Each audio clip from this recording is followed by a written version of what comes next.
Muli na naman po, tayo ay magkakasama at magkakasama sa ating pong topic ngayon.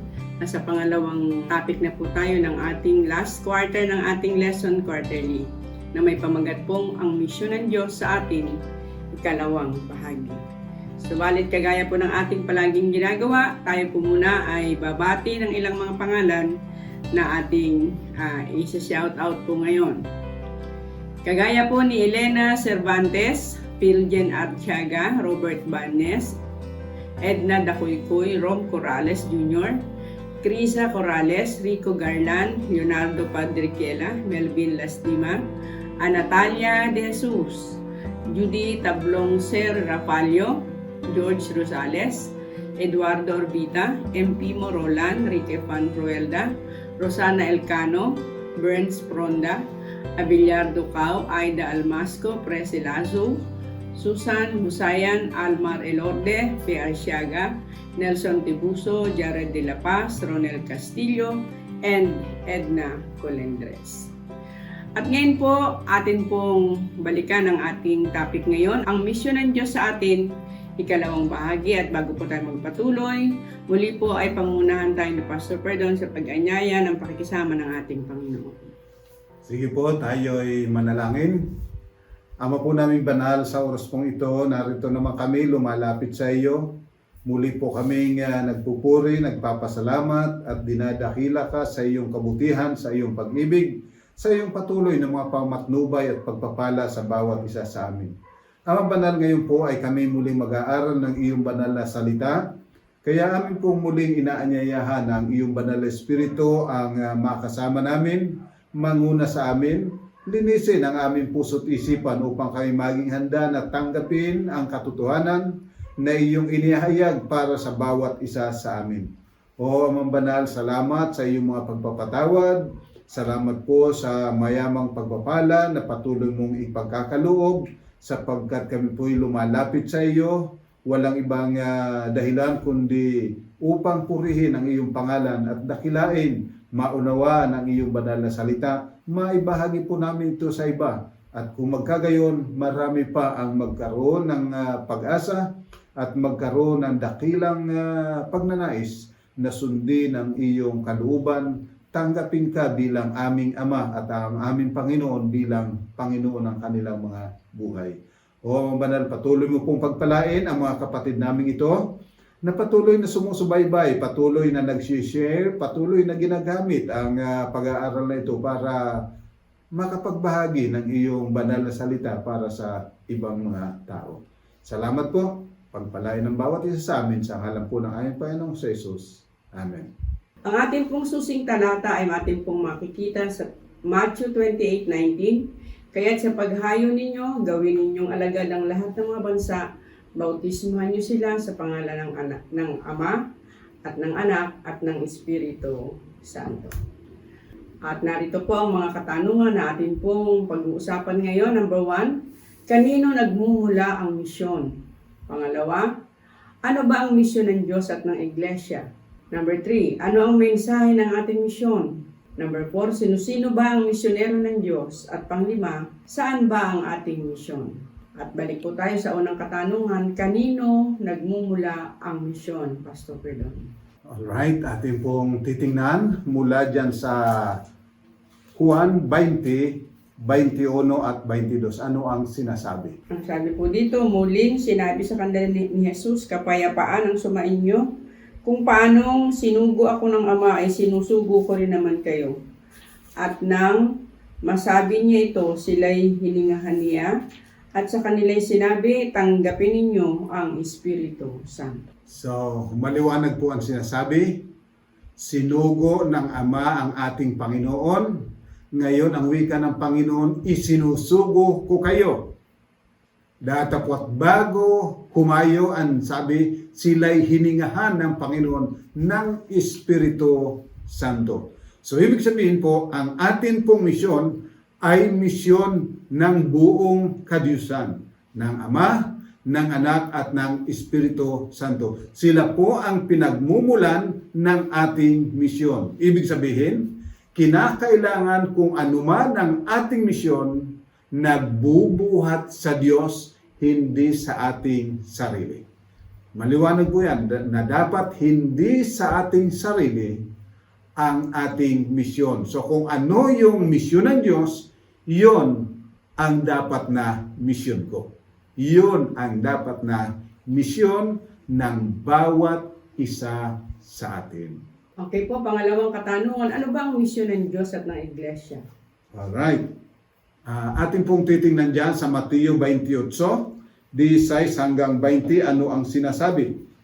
Samantala, ang 11 alagad ay pumunta sa Galilea at sa bundok na itinuro sa kanila ni Jesus, at nang sila'y kanilang makita, ay kanilang sinamba siya, subalit ang ilan ay nag-alinlangan. Lumapit si Jesus at sinabi sa kanila, ang lahat ng autoridad sa langit at sa ibabaw ng lupa ay ibinigay na sa akin. Kaya't sa paghayo ninyo, gawin ninyong alagad ang lahat ng mga bansa, bautismuhan niyo sila sa pangalan ng Ama, ng Anak at ng Espiritu Santo, at turuan silang sundin ang lahat ng mga bagay na inuutos ko sa inyo, at narito ako'y kasama ninyong palagi hanggang sa katapusan ng panahon. Yan. So, maliwanag po ano? Yung 11 ay nakipagtagpo sa ating Panginoon. Medyo nag-aalinlangan pa yung iba sa kanila. Datapwat sinabi ng Panginoon sa kanyang mga alagad. Tatanda po natin, napakahalaga ito. Sa kanyang mga alagad, ang sabi ng Panginoon, lahat ng kapangyarihan sa langit at sa lupa ay nabigay na sa akin.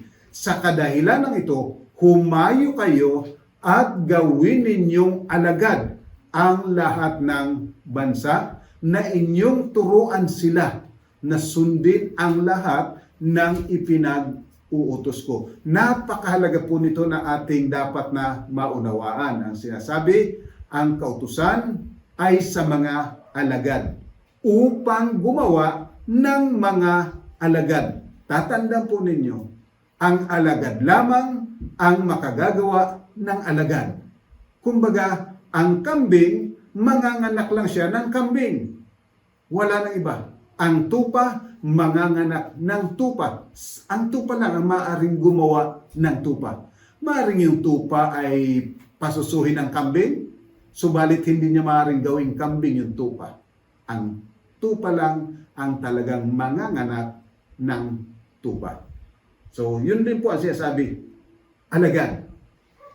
Tanging mga alagad lamang ang inutusan. At ang utos, gawin ninyong alagad ang lahat ng mga bansa. Mga minamahal, ito po ay isang katanungan sa inyo. Ito po ay practical na katanungan. Narinig na niyo po ba yung mga kataga na sinasabi, ay yun naman ikang pastor kasi namin, gusto lang makaabot ng kanyang goal, kaya kahit hilaw, binyag na ng binyag. Hindi po ba? Malimit nangyayari yun. Pero ang tanong po rito, ikaw ba o ang pastor lang ba ang alagad? Yun po ang tanong. Ang pastor lang ba ang alagad ng Panginoon? Kayo ba hindi alagad ng Panginoon? Tatandaan, ang alagad gagawa ng isa pang alagad. So, kapag tayo ay hindi gumagawa ng isang alagad at sasabihin ito yung pastor kasi namin, mga kapatid, tatandaan ninyo, hindi pastor lang ang alagad ng Diyos. Dapat tayong lahat mga alagad tayo ng Diyos. Kasi lahat ng aabutin gawing alagad. At kung ikay alagad, kabahagi ka doon sa tungkulin na gawing alagad yung mga nanampalataya. Kaya ang wika dyan ay inyo silang bautismuhan sa pangalan ng Ama at ng Anak, pagkatapos turuan ninyo. Tuturuan. Sino magtuturo? Yung mga alagad. Kung kayo hindi alagad, malungkot yun na kinakailangan tayong lahat ay mga alagad. Alam po kasi ninyo, sa Juan 6:70, mayroon pong sinasabi ang ating Panginoon. Nais kong basahin ito at maunawaan nating mabuti. Pakibasa mo kami. Sumagot sa kanila si Jesus, hindi ba pinili ko kayo? Ang 12 at ang isa sa inyo ay diablo. Mga minamahal, ang wika ng Panginoon, hindi ba 12 kayo na pinili ko? Subalit ang isa, diablo. Mga minamahal, kumusta kaya tayo? Tayo ay pinili rin, tayo ay tinawagan. Pero tayo ba ay alagad? Yun po ang tanong sa atin, personal po. Walang sama ng loob. Yun po ay tanong, ikaw ba ay alagad? Kasi ang sabi ng Panginoon sa Mateo 12:30, ang sino mang hindi panig sa akin, laban sa akin. At sino mang hindi nag-iipong kasama ko, nagsasambulan. Mga minamahal, kapag tayo ay hindi gumagawa ng isang alagad, tiyak tayo ay nagsasambulan. Yan po ang sabi ng Panginoon. Walang neutral ground yan. Kapag ikaw ay hindi gumawa para ang iba ay maging alagad, tiyak, ikay tinawagan, pero kagaya ni Judas, ay Judas. Sana naman ay wala sa atin na ganun ang kalagayan. Dapat tayo pong lahat mga alagad ng Diyos. Kasi yun po ang panukala ng Diyos. Tayong lahat ay maging alagad. Ibig sabihin, kanyang kamanggagawa. Walang dapat na idol na tagapakinig lang. Dapat tayong lahat ay mga alagad ng ating Panginoon. At kapag kalagad ng Panginoon, ang ibig sabihin, tayo ay nag-uugali na kagaya ng ugali ng ating Panginoon. Lalo tigit sa pakikitungo sa ating mga kapatid. Doon sa mga nagkakasala, paano ba ang ating Panginoon ay itinuturing o paano siya nakikitungo sa mga nagkakasala? Yun po ay napakahalaga. Kasi alam po ninyo, sinasabi, dami ka na bautismo, nawawala rin kasi mga hilaw kasi binibinyagan na agad. Hindi pa naluluto sa doktrina.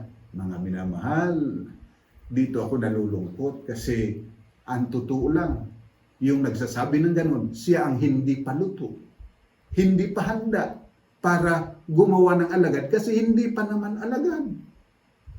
Kaya kinakailangan tayo ay maging mga alagad. Kaya mahalaga po, pag-aaralan natin ang karakter ng ating Panginoon. Titingnan natin yung kanyang mga pamamaraan sapagkat ang misyon ng Diyos, yun din ang ating misyon. Bigyan ko po kayo ng isang halimbawa. Mayroong pagkakataon sa distrito, mayroong lumapit sa akin. Ang wika, Pastor, bakit yung isang kapatid niyan tayo ng tayo dyan sa unahan? Ay, may kasalanan ginagawa yan. May nakita ng isang bata. So sabi ko, totoo ba yun? Sabi niya, opo. Sabi ko, maaari bang papuntay mo sa akin yung bata na nakakita? So pumunta sa akin yung bata, tinanong ko yung bata, totoo po talaga, Pastor. Sabi ko, sige, tawagin mo yung sinasabi mo yung papuntay mo rito sa akin at ibig ko makausap. Alam po ninyo, inamin sa akin yung nung nagkasala, yung kanyang kasalanang nagawa na nakita ng isang bata. Isang kabataan na nakipagrelasyon sa isa ring kabataan at nakagawa sila ng hindi marapat na gagawin. Alam po ninyo, sabi ko sa kabataan ito, anak, ang iyong ginawa na kasalanan, kahiya-hiya. Subalit bagamat napakasama ng iyong kasalanan, alam kong ikay may kahihiyan pa rin, kaya ayaw kitang mapahiya.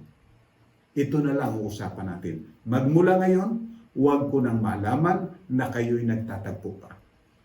Magagawa mo ba yan? Opo, Pastor.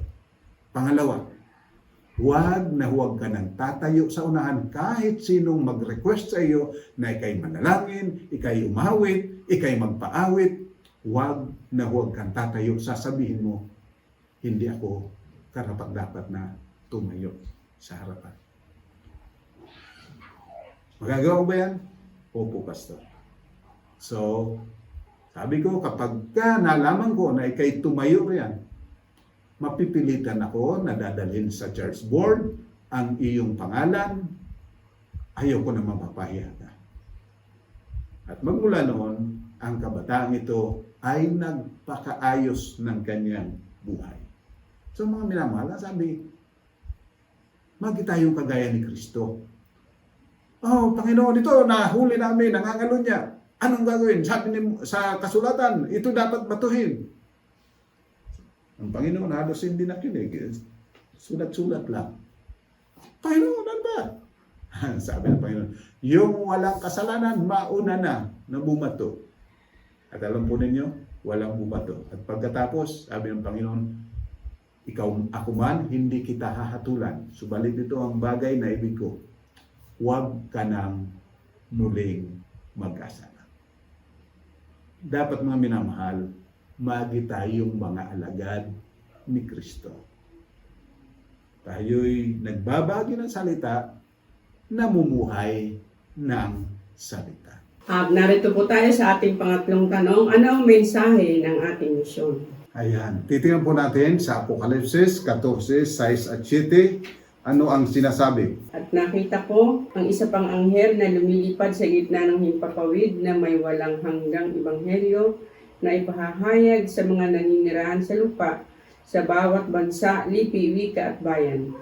Sinabi niya sa malakas na tinig, matakot kayo sa Diyos at magbigay luwalhati sa Kanya, sapagkat dumating na ang oras ng Kanyang paghukom, at sambahin ninyo ang gumawa ng langit, ng lupa, ng dagat, at ng mga bukal ng tubig. So, maliwanag po ang sinasabi, ang mensahe, yung walang hanggang ebanghelyo, walang hanggang mabuting balita. Ibig sabihin, magmula pa bago lalangin ang sanglibutan, ito na ang balita. Ano yung pabalita na yon? Na ang Diyos nagmamahal sa atin, na ang Diyos ibig na maging tayo'y kanyang kamanggagawa, tayo'y kanyang kapartner, tayo ay kanyang kasama. Ito po ang pabalita na mabuti, na ang Diyos kailanman hindi nagbabago, na ang kanyang pagmamahal, ang kanyang pag-ibig nananatili sa bawat isa sa atin.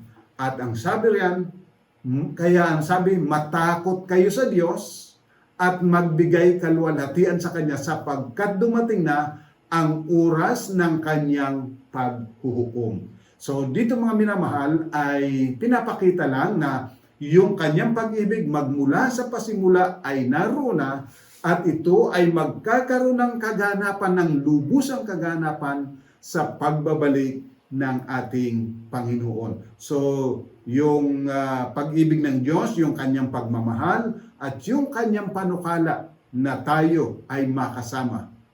At kabahagi niyan, yung pabalita ng paghuhukom. Kapag kayo niyo pong pinag-aralan ng banal na kasulatan, may tatlong bahagi ng paghukom. Una, yung tinatawag nating investigative judgment na nangyari noong 1844. Ano ba yung investigative judgment na yon? Tatandaan po, ang hinuhukuman dito ay ang Diyos. Bakit? Tama ba yung kanyang pasya na tayo ay ibilang na walang kasalanan samantalang tayo'y mga makasalanan?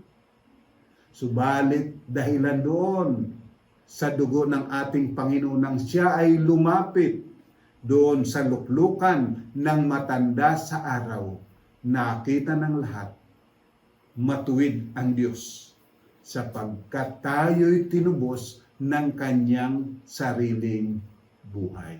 Diba?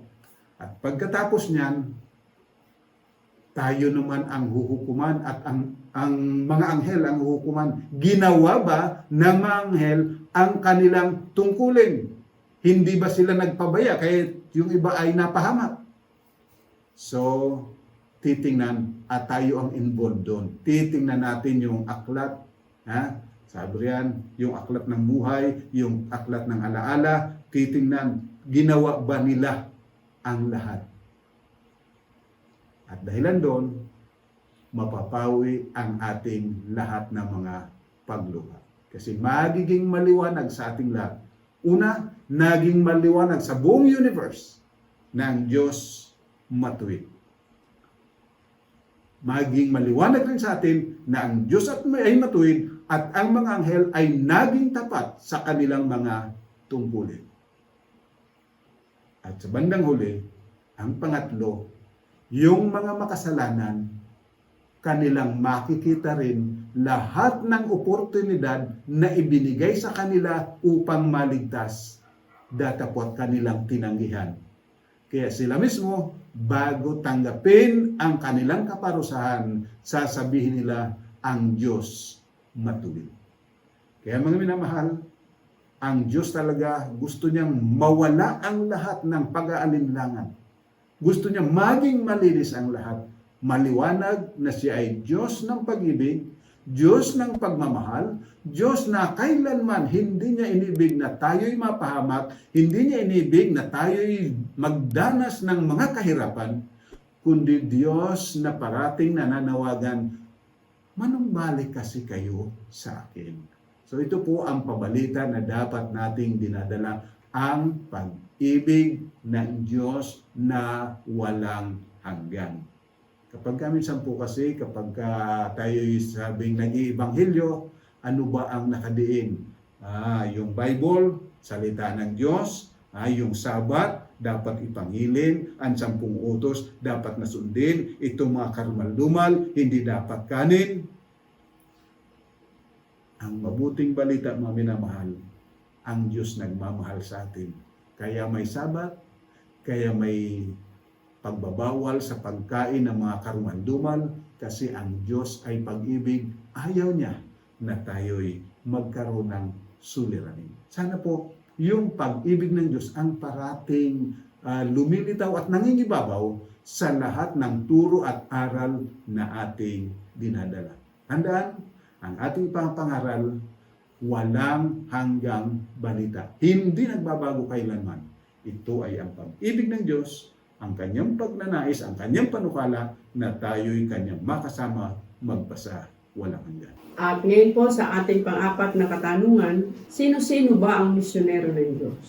Ayan, titingnan natin dyan sa Heneses 12:1 at 2. Kung sabi po, sinabi ng Panginoon kay Abram, umalis ka sa iyong lupain, sa iyong mga kamag-anak, sa bahay ng iyong ama at pupunta ka sa lupain ituturo ko sa iyo. Gagawin kitang isang malaking bansa, ikaw ay aking pagpapalain, gagawin kong dakila ang iyong pangalan, at ikaw ay magiging isang pagpapala. So kung ang pabalita po, ang Ebanghelyo ay magmula sa pasimula, ibig sabihin, mayroon ng mga misyonero, mayroon ng mga tagapagdala ng Ebanghelyong ito. At sa Lumang Tipan, nabanggit si Abraham. Ang wika ng Panginoon, umalis ka sa iyong kinalalagyan, pumunta ka sa lugar na aking ituturo sa iyo, sapagkat gagawin kitang isang malaking bansa at gagawin kitang pagpapala sa lahat ng mga bansa. Padadakilain kita, pagpapalain kita, para ikaw ay maging pagpapala sa iba. Tingnan pa natin dyan sa Deuteronomio 7:6. Sapagkat ikaw ay isang banal na bayan sa Panginoon mong Diyos, pinili ka ng Panginoon mong Diyos upang maging kanyang sariling pag-aari mula sa lahat ng mga bayan na nasa balat ng lupa. Ganon din sa 11 at 12. Kaya't maingat mong tuparin ang utos ng mga tuntunin at mga batas na aking inuutos sa iyo sa araw na ito, sapagkat iyong pinakinggan ang mga batas na ito at iyong iningatan at sinunod ang mga ito, ay tutuparin sa iyo ng Panginoon mong Diyos ang tipan at ang wagas na pag-ibig na kanyang ipinangako sa iyong mga ninuno. So, sino mang tinawagan ng Diyos, magmula kay Abraham hanggang sa ating kapanahonan, lahat ng kanyang tinawagan ay kanyang ikinukomisyon na magdala ng pabalita. Bakit? Sapagkat tayo nga po, ang layunin ng Diyos, tayo ay kanyang maging kamanggagawa. Tayo ay kanyang kapartner. Walang dapat na idol sa atin. Tayong lahat dapat nagdadala ng pabalita kung tayo ay nananampalataya sa pabalita. Kung pinananampalataya na natin ang balita, ipapangaral natin yan. Ibabahagi natin sa iba. Sapagkat lahat ng kanyang tinawagan ay itinuturing niyang kanyang bayan. At lahat ng kanyang itinuturing na kanyang bayan ay itinuturing niyang kanyang kamanggagawa. So muli, inuulit ko, ang misyon ng Diyos, misyon ko. Ang misyon ng Diyos, misyon mo. Misyon nating lahat. Kung kinikilala mo na ikaw ay isa sa tinawagan ng Diyos.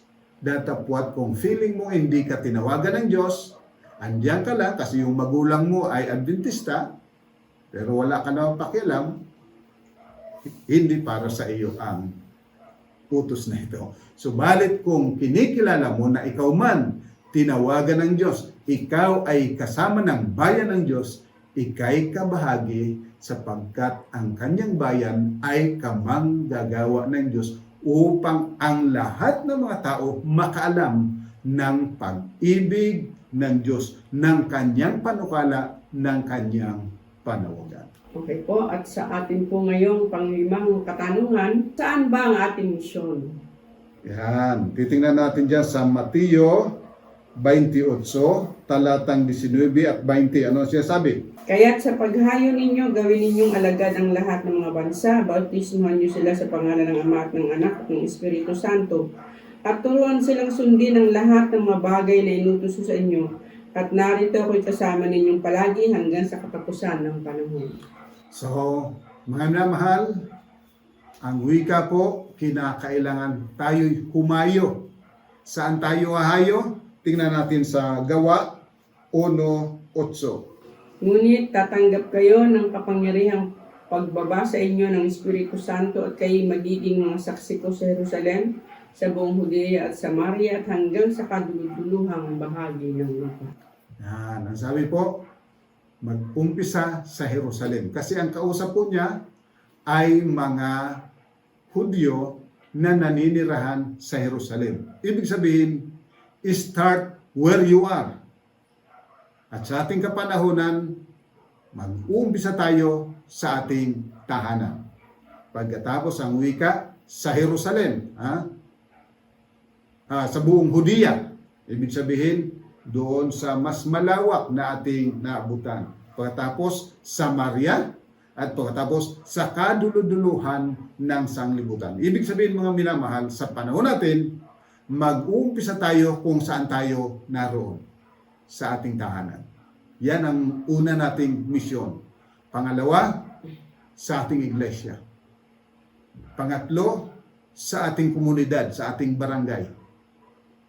Hanggang sa tayo ay makarating doon sa buong bayan at sa lahat ng dako. So mga minamahal, ang gawain nag-uumpisa sa ating tahanan. Gawin nating alagad ang bawat kaanib ng ating tahanan. Tungkulin po natin yon na gawin silang alagad. Subalit, wala pong pilitan dito. Ang sumampalataya lang. So, una nating responsibilidad yung ating pamilya. Pagkatapos yung sa loob ng iglesia, responsibilidad po natin na gawin nating alagad ang lahat ng mga nabautismuhan. Kasi sabi ng Panginoon, bautismuhan ninyo sila, pagkatapos turuan ninyo, nagsundin lahat ng mga iniuutos ko. At pagkatapos niyan, pupunta na tayo sa ating barangay at hanggang sa kaduluduluhan na kaya nating abutin. So may minamahal, hindi natin kinakailangan na pumunta kung saan para doon ay mangaral.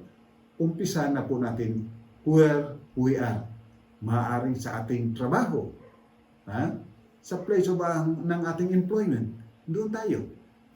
O kaya naman sa ating mga kaibigan, doon natin umpisahan bago tayo pumunta sa malayo. Sapagkat ang ibig ng Panginoon, lahat ay kanyang maging mga alagad.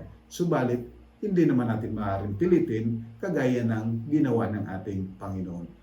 Sikapin natin, ipangaral natin ang Ebanghelyo, ang pag-ibig ng Diyos na hindi nagmamaliw, ang pag-ibig ng Diyos na walang ibang panukala kung hindi ang ating kaligtasan, ibahagi po natin sa lahat ng ating nakakasalamuha. At sabi ng Panginoon, I will be with you always. Mga minamahal, napakaganda. Sabi ng Panginoon, sasamahan kita. Saan? Sa pagdadala ng pabalita. Pero kung di ka naman nagdadala ng pabalita, bakit ka naman sasamahan? Wala ka naman ginagawa. So dito po, sinasabi, ang misyon ng Diyos, misyon ko. Yan po ang dapat nating tatandaan. Otherwise, makabilang tayo rin sa sabi ng Panginoon, hindi ba 12 kayo na aking pinili? Datapot ang isa'y ano raw po? Kayo na po ang sumagot. Hindi ko nasasabihin. Pagpalain po tayo ng Panginoon. Diyan po natatapos ang ating talakayan sa araw na ito at iiwan po namin sa inyo ang mga summary nito ng ating pinag-aralan. Number 1, ang misyon ay sa Diyos at buwas sa Diyos kaya hindi dapat maiiba. Pangalawa, ang misyon ay gawing alagad ang lahat na mananampalataya. Pangtatlo, ang mensahe ay mula ng walang hanggan. Ako ay Panginoon mong Diyos, nagmamahal. Pang-apat, bawat tinawagan, nananampalataya, at sumunod ay siyang mga alagad o bayan ng Diyos. At panglima, mula sa tahanan, sa iglesia, sa ating kapaligiran, ang ating misyon. So mga minamahal, sana po nakatulong muli ang ating pag-aaral na ito. Tayo po sama-samang manalangin. Ama po naming banal, sa oras po ito, kami po ay lumalapit sa iyo na nagpapasalamat muli sapagkat ang iyong pag-ibig ay dakila at tunay na hindi nagbabago kailanman. Salamat po sapagkat hindi mo kami tinuturing na iba kundi iyong kamanggagawa, iyong kasama, iyong kapartner.